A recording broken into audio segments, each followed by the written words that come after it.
Did technological advancements change battle tactics, or did battle tactics force new technology?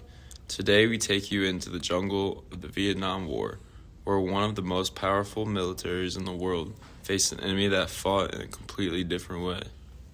The United States entered Vietnam with advanced weapons, helicopters, strong communication systems, and overwhelming firepower.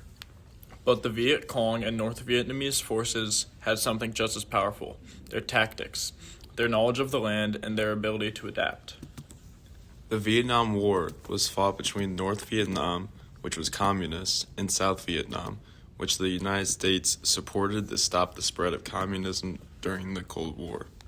Unlike earlier wars, this wasn't fought on open battlefields. It took place in dense jungles, villages, and rice fields, where visibility was low and movement was difficult.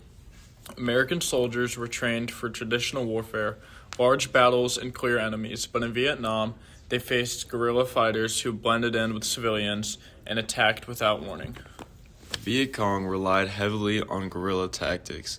They avoided direct battles and instead used ambushes, surprise attacks, and quick retreats.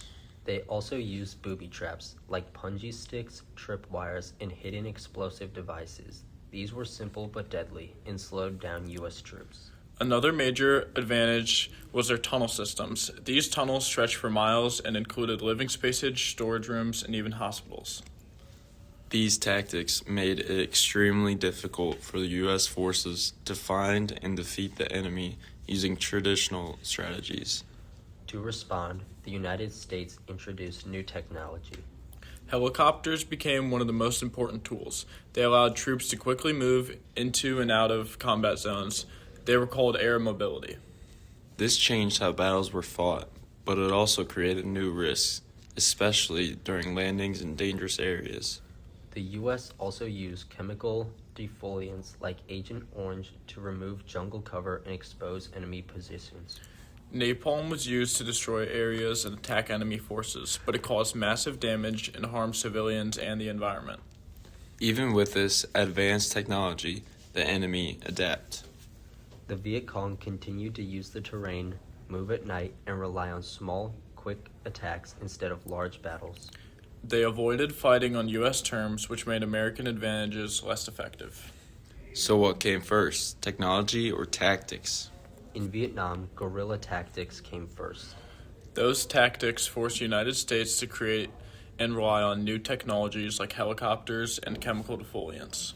The Vietnam War teaches an important lesson about modern warfare.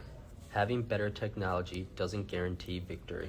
Understanding the enemy, the terrain, and adapting tactics can be just as important, if not more important.